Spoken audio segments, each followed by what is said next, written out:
Hello, everybody, and welcome. So today we're going to go through and look at depreciation methods, specifically units of production. My name is Bennett Tchaikovsky, the accounting professor here on YouTube.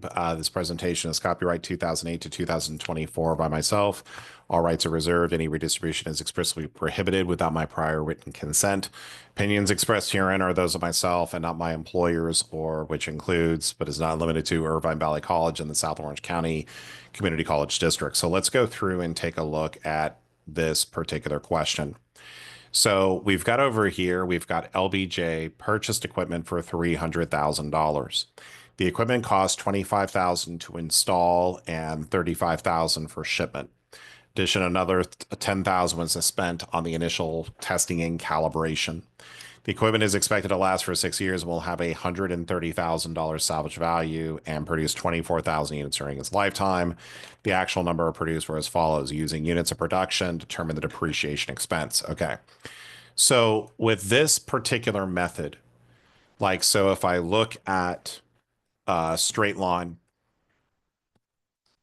and double declining balance, these depreciation methods are what I would call functions of time, meaning that we take depreciation every year until we've reached the net book value reaches the salvage value. With units of production, it's a function of use.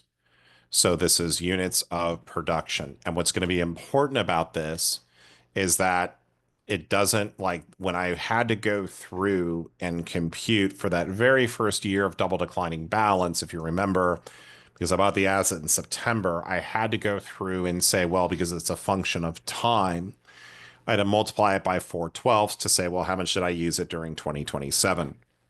So in this case over here for this problem, this is units of production. So it doesn't really matter in terms of how much I actually went through and used it, or it doesn't matter about the function of time. It's a matter of use. So if I produced 4,000 units, I need to basically take depreciation for 4,000 units.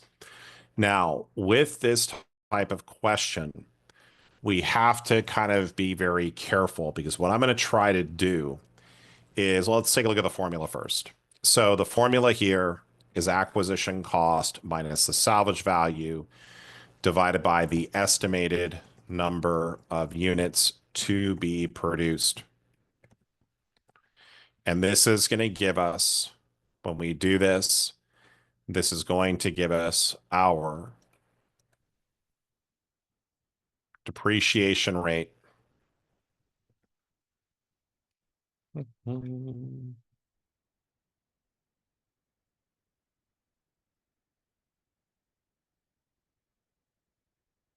per unit produced.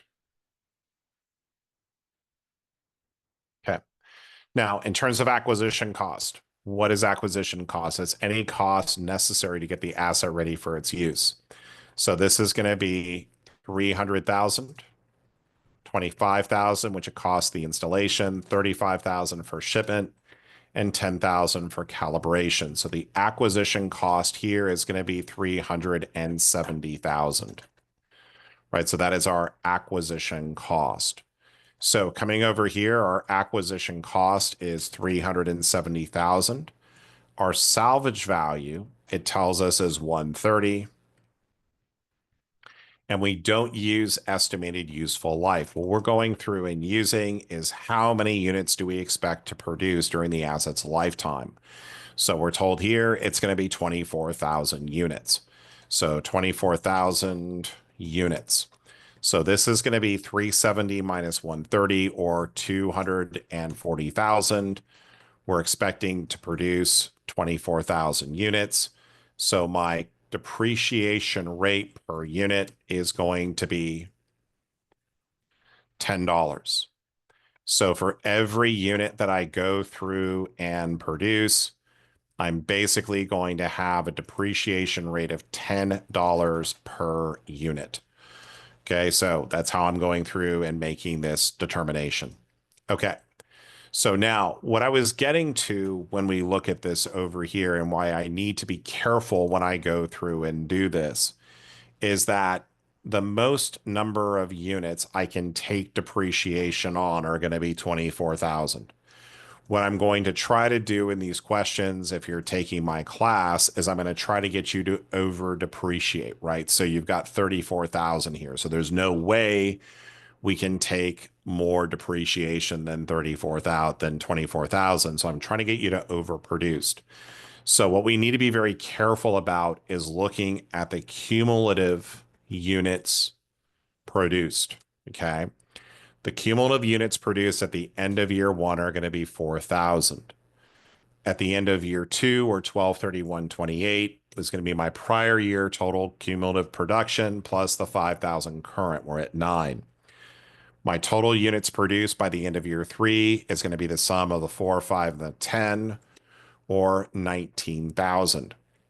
Over here on 12/31/30, I'm basically going through here and producing 12,000 and I have a problem, right? So why do I have a problem? Because the most that this can be is 24,000. But in effect, what I've done here is I'm producing too many units. So in terms of units to depreciate, I'm going to do 4,000 here at 12/31/27. I'm going to do 9,000 here, 10,000 here, sorry, 5,000 here.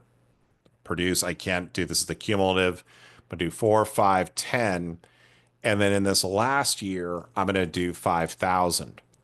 Why am I doing 5,000? Because the total amount of units I'll be taking depreciation on, this is going to be 24,000, right? I cannot go beyond 24,000. I produce 34. I have to stop at 24. Why do I have to stop at 24? Because if I take depreciation, so my acquisition cost is 370,000.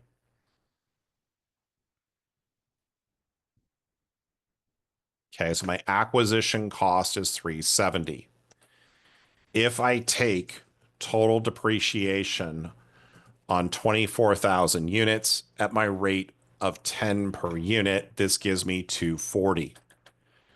If I subtract these two, I get a net book value of 130. What is my salvage value for this question? Well, my salvage value was 130, right? So coming right over here, my salvage value is 130. So the most number of units I can take depreciation on is going to be 24,000. So when I do these problems, right? So first you can figure out, okay, this is my rate per unit, but then look at the number of units being produced and see where it's going to try to trick you up. So, and in 12/31/31, I have to stop taking depreciation because I have a max number of units I can depreciate of 24,000. So over here, 12/31/27, I would have taken 40,000 of depreciation expense. Coming over here for 2030, I would have taken 5,000 times 10, or 50,000 of depreciation expense. And then lastly, for 12/31/31, it's going to be 0. So for these types of questions, right? And by the way, if I had to record this as a journal entry, it's like, okay, depreciation expense, credit accumulated depreciation, record depreciation expense. It's the same, it's basically the same journal entry for all of these. The only difference is being how we're going through and determining it. Remember, if we have a piece of equipment whereby time is not the factor, but it's actually the use of the machine, this is good for, say, 100,000 units, then something like units of production would make sense in terms of basically going through and recording the depreciation expense. So this tends to be more of like an academic exercise than anything else, but it's still something important that we go over and go through in accounting. So thank you for being with me here today. If you have any questions, please feel free to leave them in the comments below, and I look forward to seeing you on the next video. Have a great day.